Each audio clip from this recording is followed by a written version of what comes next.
This is the Whole Care Network.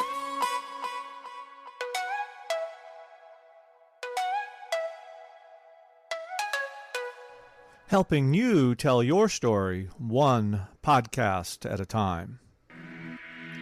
Content presented in the following podcast is for information purposes only. Views and opinions expressed in this podcast are solely those of the host and guest and may not represent the views and opinions of the Whole Care Network. Always consult with your physician for any medical advice, and always consult with your attorney for any legal advice. And thank you for listening to the Whole Care Network.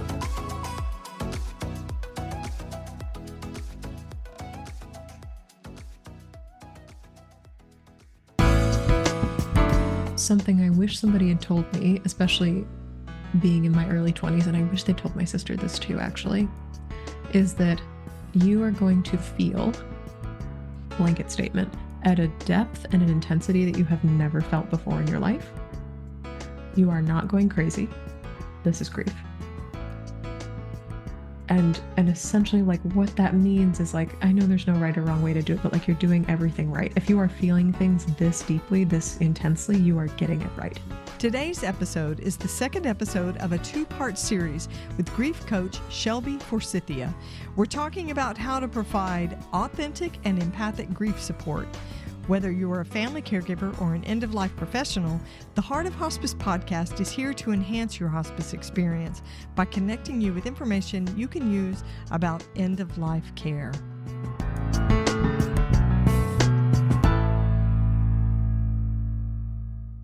This episode is sponsored by Hospice Navigation Services.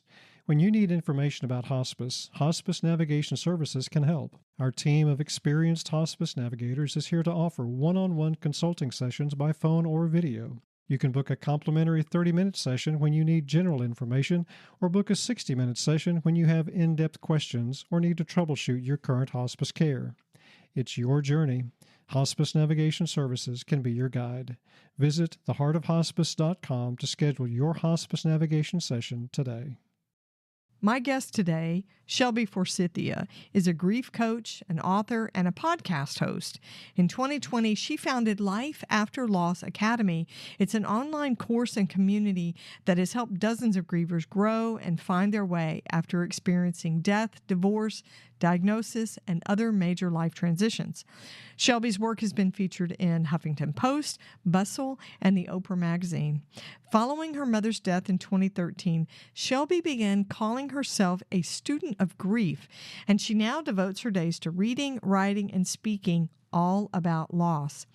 Through a combination of mindfulness tools and intuitive, open-ended questions, Shelby guides her clients to welcome grief as a teacher and create meaningful lives that honor and include the heartbreaks they've faced.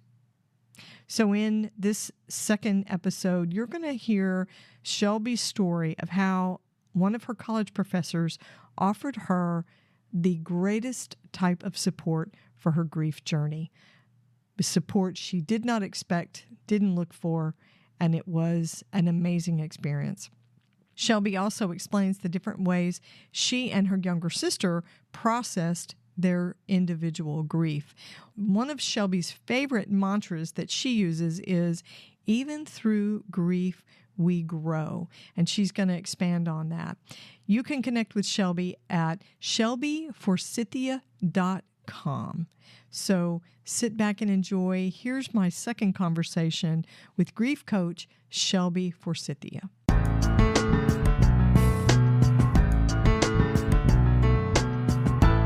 Okay, so let's talk about things that people said to you when your mother died. What were some of the examples? Because there's some crap. We know there was some crap. There's some crap. Yeah. Most of the crap revolved around at the age that I was and being in those launchpad years, and then especially having most of my peers also be in their 20s, like very early 20s, was staying busy and distracting myself. So of the things that were harmful, the two biggest themes were just stay busy, and you can eat, drink, game, binge watch television, insert something here to escape from your grief. And so those are the two myths that I think were lobbed in my direction a lot. I gratefully did not get a ton of the religious, God never gives you more than you can handle, just need another angel. It was her time. I didn't get a lot of that, which was lovely. She got her wings. I never heard that one. You said that one, and I was like, that might be a Southern thing. That might be a Southern thing. It might also be the death of a child thing. I've heard it used for adults. That's wild to me. I did get a lot of she's in heaven, but then I would add on in my brain, she's in heaven doing donuts in a car with her best friend Karen, because her best friend had died like 10 years before she did. It was a very traumatic loss for her to have lost her best friend. And to picture them both in a car in heaven doing donuts was great. When you say, she's in heaven, she's in a better place, people say that, and I'm like, are you sure about that? Because I remember some shady stuff. So yeah. Anyway, so go ahead with your story. Sorry, I didn't throw mind that in. That she was in heaven. Yeah, this is a whole separate conversation, but my mother and she died in the middle of a fight about who I was and who I loved and my identity as a queer person. And I had gotten to this place in my life where I no longer believed in hell. But for her, that was very true and very real. And it was something she was trying to save me from before she died. And so when people said she was in heaven, I was like, yeah, everybody goes to heaven. Like in my brain, everybody goes to a good place when they die. I don't know that I can ever believe in a God that punishes us simply for being humans and being alive and making decisions, because like that's what we do. So I was never troubled by the she's in heaven now statement. I just always painted a picture of what she might be doing there to make myself feel better about that statement. It turned it from a platitude into like a personal belief. I'm like, yeah, she's doing donuts in a car with best friend Karen in heaven, or she's teaching all the second sopranos in the choir up there how to sing good harmony, because she was a great singer. And so I would kind of just, she is in heaven now, and then just like add on my own second half of the sentence in my brain, not necessarily out loud, because not everybody appreciated that. Don't embellish, right? Don't embellish my meaning for me. And I was like, okay, I'll self bedazzle it for myself. Yeah. But it was something that I did that helped me cope. So if you want to take that as a tool of like, yeah, she's in a better place, and then invent your own what that is, if that helps soften the blow of something that feels very much like a cliche, please take that and use it. Some of the most helpful things that people said were things like, my door is always open to you, but then they meant it. So one of the greatest supporters I had in the aftermath of my mother's death was a college professor who found out my mom died on Facebook from somebody else, a fellow student of hers that was an alumni who graduated. And it was a long chain of like how she found out my mother died. But I came to her class one day in spring semester because my mom's biggest wish was that I finish school. I had one semester left. So she's like, go back to school. And I was like, okay. And I wish, to this day, I wish I'd taken a year off, because that was not a good time in my life to try and learn anything. But my professor saw me struggling in class, just emotionally, just checked out, not paying attention, huge cloud of darkness over my head. And she pulled me aside at the end of class and took me to her office, at which point I promptly broke down into tears, because she knew exactly why I could not focus and retain myself in class. And she was like, my door is always open to you, and I mean it. She's like, I know what it means to grieve. She didn't tell me her personal story then. She's like, I know what it means to grieve. There's a couch in here. There's, books in here. There's quiet in here. And it is not a place where people are going to tell you what to do with your pain or tell you that you shouldn't be feeling it. And so anytime that somebody said something awful about my mother's death, or like just dumb, where I was like, oh, that's not what I need to hear right now, or anytime I felt like I couldn't go to class, even if it was her class, she let me just sit on her couch, and I literally would take naps in her office because the grief was so overwhelming sometimes. And I think one of the only reasons I survived that semester and walked across a graduation stage on Mother's Day, no less, I still hold a grudge against my school for that, was because of her presence and the action and the affirmation that it's not just, I'm here for you, I'm always available to you, blah, blah, blah, but like, I will take you to my office, I will put you inside of it and say, here, this is your place. This is your cocoon. You are welcome here literally anytime that it's open and unlocked. And I'm not going to ask you any weird questions. I'm not going to ask you to explain yourself. I'm not going to tell you you can't cry. Like that, I will not be that person to you. Here's what I will be, and here's who I will be. Shelby, that was your first grief island. The first grief island I was ever granted. Yeah, was that college professor's office. And this is a statement too to anybody who's in an educating profession. Like, what a way to help somebody in your classroom or in your program who is grieving, is to say, my physical space is open to you. You don't have to talk. You don't have to have the right words. She certainly didn't. She said, I know what it is to grieve. This is a space for you. That is, she could have just said those 2 sentences and I would have been fine. Well, I love it that she didn't make it about her story. No, not at all. I didn't find that out till months later when I started asking questions, because then that's what happened is I felt safe enough slowly in her presence that I was like, how did you get here? How did you know what to do? How did you know? But she didn't push that to start, which is amazing. And she did not tell me what my mother's death meant. And that was a real gift. And she didn't tell me I had to distract from it either, which is what all my peers were doing. It's like, just come drink, blah, blah, blah. I'm like, you might be able to do that when you get an F on a test, but my mom died. So slightly different parallels here of what I'm trying to distract from. Situations. Yeah, for sure. So Shelby, there are just a few years difference in age for you and your sister. How did you guys process things? Did you process things differently? I think it was a Venn diagram of similar and different. My sister and I both reached for meaning or started to invent meaning or symbolism, I should say, really quickly. So my mom was a see a penny, pick it up all day long, you'll have good luck sort of person. Like, what's her name from Greece? Frenchie from Greece. Oh, yes. And that was one of her favorite movies. But anytime she found money on the ground, penny, $20 bill, didn't matter, was just so excited to find it. And very, very quickly after her death, we started finding money everywhere, in the house, on the ground, at the gas station, wherever it was just everywhere. There were a lot of electrical incidents that happened at our house where like lights would turn off and then on, dimmer switches, which was not supposed to happen. Her electric kettle where she made tea turned on. We would walk into shops that she used to go to with us and hear her favorite songs, like very spontaneously. And so she and I were very quick to, I now know to call it continuing bonds language, but find ways to feel as if our mother was still present. And we do a lot of that still together now, like a decade later. So we'll send each other pictures of finding money on the ground or seeing a trio of birds together or seeing butterflies, because she called me her sparrow and my sister was her butterfly.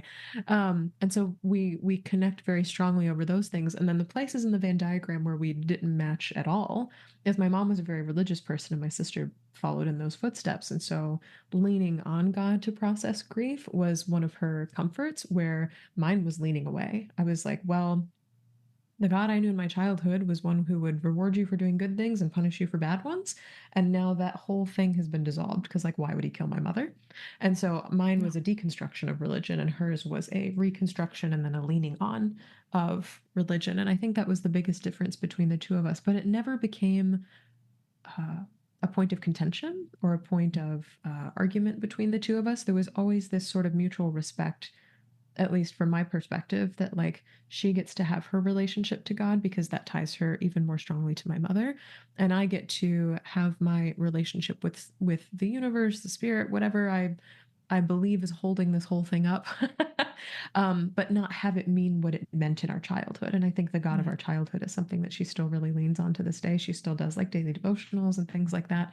And that is her way of having communion with my mother. And I have just found other ways to do that, other ways to find meaning in that way. But it's been really neat as an older sister having a younger sister, and our whole childhoods, I was like, stop copying me, because she would just do everything I wanted to do. I was in theater, so she was in theater, and I did piano, so she did piano. It was just like one of these things. And she's like, do you know how hard it is to walk into a classroom and just be recognized because I'm related to you? And I'm like, that okay. So I don't know what the younger sibling struggle is like, but I do know what the older sibling struggle is like. But to feel like we're not in a place of friction, but instead to be co-collaborating on the meanings or the symbols behind my mother's death, it's really cool. It's a really neat way to get to know her and continue to be connected to her as an adult. My sister, I mean. Yeah. And then we just talk about how we're doing. Grief is very individual. You do your grief, I get to do mine. So, but it sounds like you and your sister have a place of acceptance and sort of a mutual agreement, whether you actually talked about it and said, hey, you know, that God stuff isn't going to help me. I don't find any comfort in that. But you embrace that if that's what works for you. Did you guys just naturally gravitate in these ways, or did you have intentional, I mean, you weren't working in the grief space at that point in your life. No. And where was your father in all of that? I think, again, I'm speaking for him because he can't appear on the show right now. I think my mother's death, at least in the immediate aftermath, was about survival for him. I remember he wasn't a super emotional guy growing up. Like, he would tell us he was proud of us, and we would, have family dinners and do things together as a family. But I don't remember him expressing a lot of emotion, positive or negative. And in my mother's death, I remember meeting with the pastor who was going to do her services, and he was asking my father questions about how he met my mom, when they got engaged, what their wedding was like, and watching him try to answer these bits and pieces of their life together. It was like almost talking to a stone wall. And I was like, wow, he is so matter of fact, but the emotion and the experience of being intimately tied to my mother from an emotional, even spiritual perspective is just like sucked out of the room. And I think I craved more of that from him, and I didn't know how to tap into it or access it because my mother was very much the emotional caregiver in our family. And so when she died, it was like that element of our life went missing. And then this thing happens that I think is true for so many people, especially those of us who lose parents young, is I was very afraid that he was going to die. I was like, you already had 2 life-threatening brain aneurysms. Like, I wouldn't be surprised if you dropped dead. Right. And my experience is that a parent can die very quickly. Right. Yes, and my experience is that a parent can die very quickly. You can say, oh, we're going into hospice one day and then be dead in 7 days. Like, that is now my only lived reality of having anybody close to me die. And so I'm looking at you, man, right, and being like, are you next? Yeah, don't tell me that's not ever going to happen to me. Right, because I can't believe you anymore. Like, I there's no way for me to believe you. And already having witnessed him reckon with his own mortality, and me thinking about what's it going to be like if my father dies from brain surgery, because that obviously was a question that went through my mind. My sister and I had very I won't call them interventions, but like very serious sit down conversations with him on multiple occasions of, are you okay with regard to your health? Because a lot of his symptoms of the aneurysms came back after my mother died. And I actually went to a hospital with him to get checked out. And they were like, this is psychosomatic. It is grief related. Oh, and wow. They gradually went away, but they were very scary while they were happening. And then we also had conversations with him because my mom wrote her final wishes on a yellow legal pad in a hospital bed. We were like, you are getting remarried 5 years later. It's like, you are getting remarried. Do you have this sorted out? In a way that she didn't, because it wasn't hard when she died, because we all loved her in the same way. We respected her wishes. Nobody fought her on it. God help us if that had happened. Like, nobody was an a-hole, for lack of better phrasing. Right. But we're like, as the surviving parent now with 2 children and then getting remarried again, we don't need to know the details. We just need to know that you've taken care of the details. Right. If something happens to you, who's going to help us? Who's your power of attorney? Who's a person who can make decisions for you? Who's going to, be the distributor of your wealth? What is that? And so he has reassured us multiple times that he's made those decisions and plotted all that out. And I trust that he has, especially having gone through what he went through with my mother's paperwork, medical bills, end of life, just the paperwork, the piles of it. Yeah. But in terms of emotional support, that is something that I don't think my sister nor I really received from him. And I don't know if that was something that I could have ever looked to him to contribute. Like, I don't think it's a personal failing in him, and I don't begrudge him for that. And also, it's kind of just like a reality I sit within my grief. It's kind of like when people say you shouldn't look to your spouse to fill every role in your life. It's like, if I'm looking for emotional support, I got to talk to somebody else. I got to talk to one of my aunts, my mom's sister. I got to talk to my sister. I got to talk to one of my best friends, or my wife has had both of her parents die now, among many other people. And I go talk to her. Like, there are so many other people who I can lean on for that sort of expression in grief. And my dad's more of a logistics and then reassurances about the future kind of guy. Yeah. The and engineering that's brain, you said. Yeah, very much so. Very much so. Shelby, if you could go back and give your younger self some advice, your 20-year-old, 21-year-old self, just starting this with your mom, what advice would you give yourself?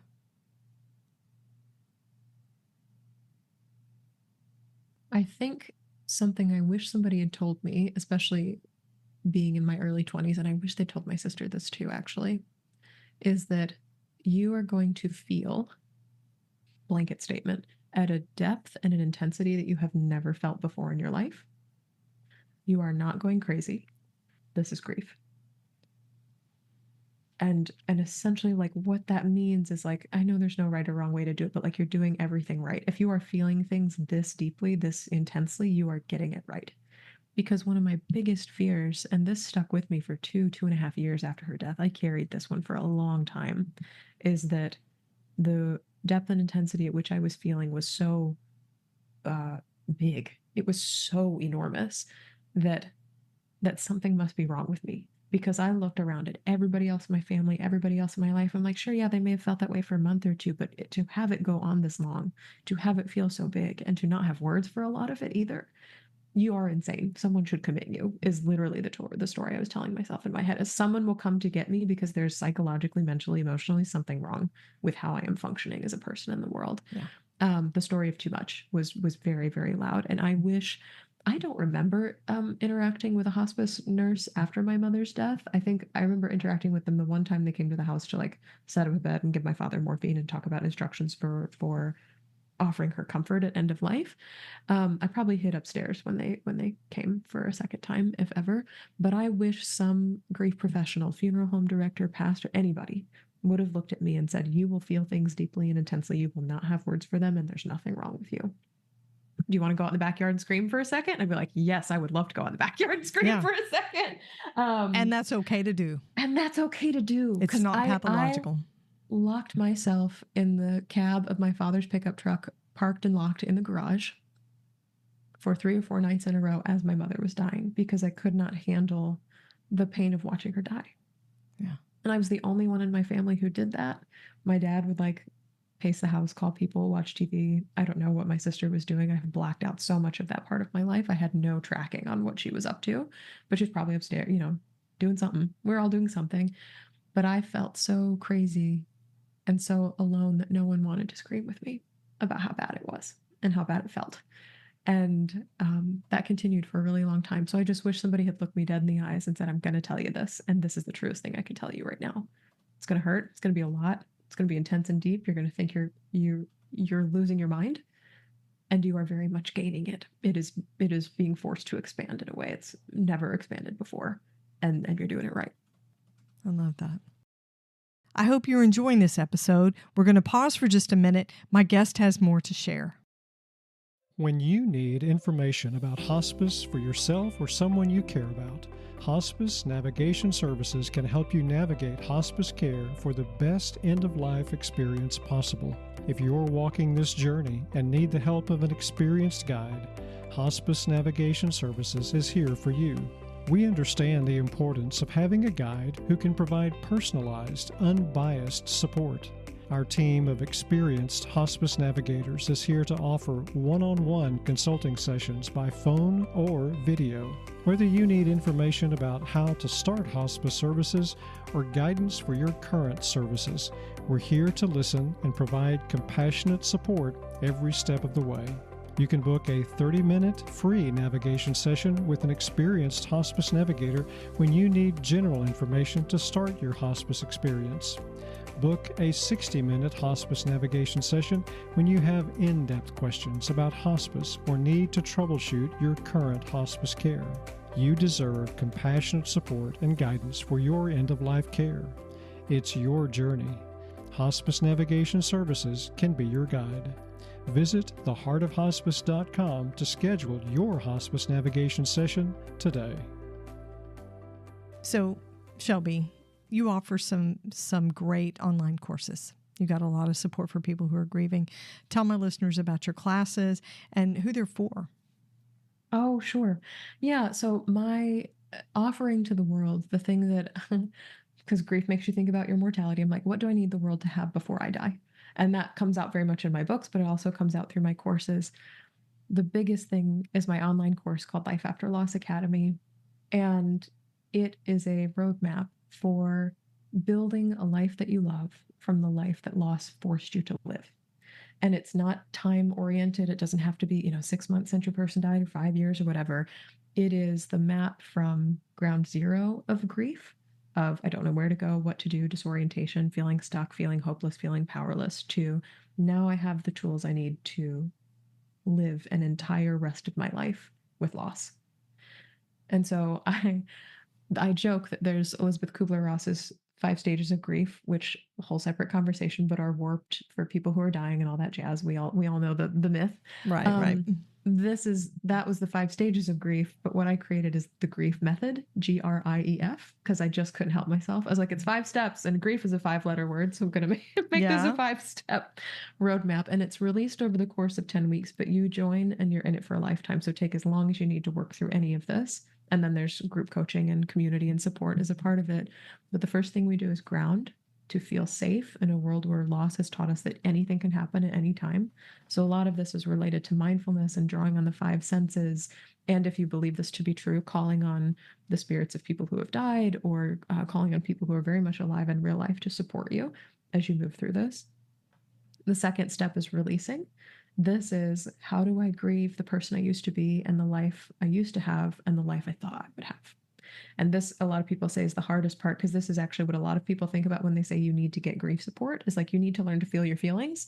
And so the release modules, how do you grieve and release the life you thought you would live and everything you were and were supposed to have, to actually put language to it and actually learn how to release it, not let it go, because you release over and over again, but how to move through those emotions as opposed to getting there, looking at them and staying stuck, but actually moving through them.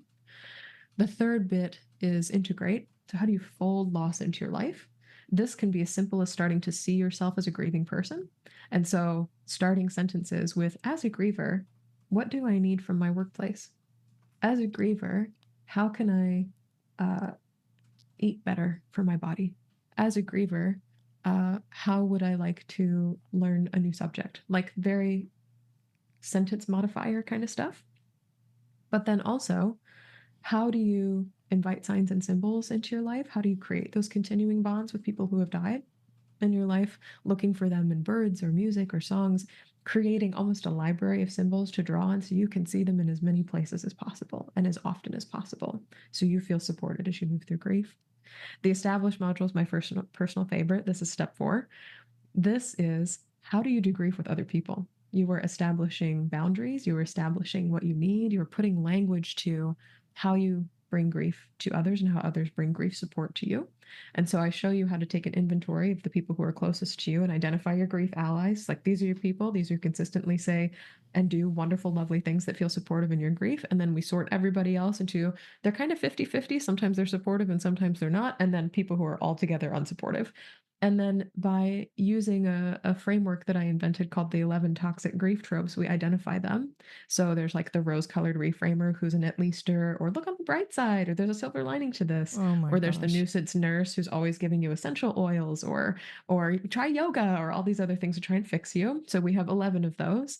And by putting people into these categories, you can see, oh, there's a lot of people in my life who are rose-colored reframers. What can I ask them to do instead of reframing a situation to make meaning out of it? And so instead of saying, at least look on the bright side, or you got so long with them, or they didn't suffer, or God need another angel, or whatever the crap they say, you can say, hey, instead of saying that, could you maybe ask me something about my mom that you'd like to know? Like, what was her favorite color? Was there a meal we like to make together? What do we do on 4th of July, if anything? You know, because that's a holiday we had recently here in the United States. And so it's about stating what hurts you and then asking for redirection, and then self-care for what to do if they respond well, what to do if they respond poorly, and what to do if they don't respond at all. And then lastly, how to make new friends as you are living life now as a griever, which we learned in the Integrate module. And then lastly, foster is, how do you foster a good lifetime partnership with grief? Because so many people believe, because society teaches us to, that grief is a tormentor or a tyrant or a bully or an obstacle or a thing that gets in the way of our joy, when in reality, grief is and can be a collaborator, a partner, an unpleasant roommate that you didn't ask to move in, that is a part of your life. And by honoring grief's needs and the fact that your grief evolves and changes just like you evolve and change, you can actually build a life that feels peaceful or purposeful or hopeful or joyful or happy, or insert your adjective here. After devastating loss, you can shift grief from this position of being the thing that's constantly fighting you to having grief be beside you as you both move forward into the future. So grief is no longer the thing that's in your way. It's grief is on the way with you towards wherever you'd like to go next. And so shifting from this adversarial perspective to grief as trusted partner and working through, how do you see your grief? What does a long-term relationship look like? How can you look at examples of other people who live good, long lives with grief? And how would you like to be inspired by that? There are so many guiding questions that take you toward where you'd like to go. And so by building from the ground up, I am at ground zero of my grief. I just need to feel safe in the world again, to now, how do I look at the grander scale, the entire rest of my life? With grief, I can take you all the way from the ground up. And this has come from 8 years now of working with grieving people one-on-one and in group settings, and just by people telling me what actually works. And it's not woo-woo. It is very grounded in practical theory, in exercises, in tools, in sentence modifiers, in journaling prompts. Like, these are things you do to move through grief. Because everybody's like, everybody tells me to move on. I don't know how. This is the answer to the how. Nice. Nice. So how can my listeners find your courses, find your podcast? Yes. Yeah. So everything ever, I make it as simple as possible because grief's hard enough as it is shelbyforsythia.com. And there at the top of the page and at the bottom of every page, there's a button that says free workshop. So if you're curious about the course, just sign up for the free workshop. I'll walk you through the whole thing really in detail, and give you 3 tools from the course that you can use right away. So you don't have to join the course to access them. You can get like a taste of what it's like. And then if you'd like to listen to the podcast, it's called Dear Grief Guide. And every week I answer an anonymous letter from somebody who is feeling lost, stuck, or heartbroken in the midst of grief. So I've answered letters from, do I have to go to the funeral of my estranged grandfather who is abusive towards me? What do I do when my best friend keeps comparing his breakup to the death of my cat? Like, what do I do when grief has made me lose all my motivation to work because my priorities aren't here anymore? They're with my family. And just these nagging questions that we have in the aftermath of loss and not knowing what to do with them. Again, it's people tell me to move on or move forward, but I don't know how. These little letters and my responses to them are answers to the how. And you can find that for free wherever you get podcasts. So if you pause this right now and search Dear Grief Guide in whatever podcast app you're using, including YouTube. So for the old schoolers who prefer to watch it on YouTube and are like, I don't do apps. I do YouTube. You can definitely find it on YouTube as well, but it's Apple Podcasts, Spotify. I mean, wherever you can find a show, you can find Dear Grief Guide. Awesome. And I'll have a link to it in the show notes too, so people will be able to go straight in there. Shelby, one last question for you. If you could tell me what the biggest myth about grief is, what would you say it is? This is one that comes to me from a lot of my clients, and one that I was telling myself too, is that if I am grieving, I am stuck.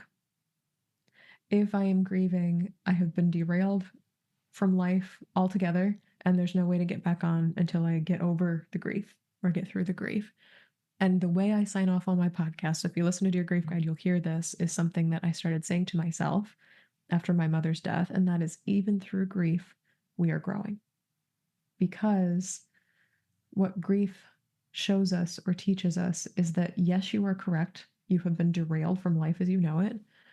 And yes, you are correct. You can no longer measure progress in the way that you used to. And there is growth happening here. There is movement happening here. There is progress happening here. In the aftermath of loss, you're going to have to find new ways of measuring. And I know it's so freaking hard and you're so exhausted doing everything else. You're like, now I got to figure out new ways of measuring success in my life in the aftermath of loss. I'm like, baby steps, we'll do it together. Absolutely. And also, it is a response, an empathetic response to that voice in your head that wants to convince you that this is all there is. So growth for a lot of people I work with has looked like, well, I know something about myself now this week that I didn't know this time last week. It can be as simple as, I've survived 36 days without my brother. It can be as simple as, I was back there and now I am here. I haven't done much else, but I've gotten through the day, and that's something. Or it can be something like, I found a new word to describe what I'm feeling. Or I found a new book or a new podcast or a new friend who I can relate to about my loss. That is a growth of sorts that we may not have ever thought to measure before, but now we can measure that. So this myth of grief, that grief is the thing that's stopping you from living, is one that I no longer believe in, and I hope I can convince other people to discard as well. Because when you start to believe that grief is a part of your growth, as opposed to something that is hindering you from growing or keeping you stuck or keeping you cut off at the knees, for lack of better phrasing, when you begin to believe that grief is a part of you're evolving as a human person, then everything looks a little bit brighter. And it just becomes 1% more hopeful. And I think we could all use a dose of that right now. Oh, and that's the perfect way to end the conversation. Thank you, Shelby, so much. It's been great to have you on the show. I am so grateful to have met you and to be here. Be sure to catch the next episode of the Heart of Hospice podcast. You can find more episodes on theheartofhospice.com, and don't forget to follow us on your favorite podcast platform. You can connect with the Heart of Hospice on Facebook and Instagram, and send your questions or comments by email to helen@theheartofhospice.com. And remember, no matter who you are or where you are in your hospice journey, you are the heart of hospice.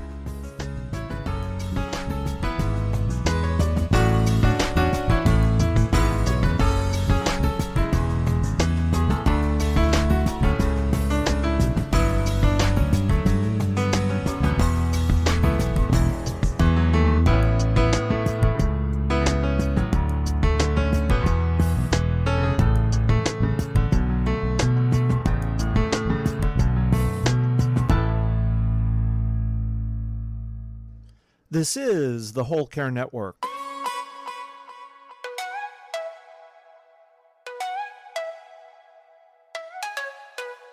Helping you tell your story one podcast at a time.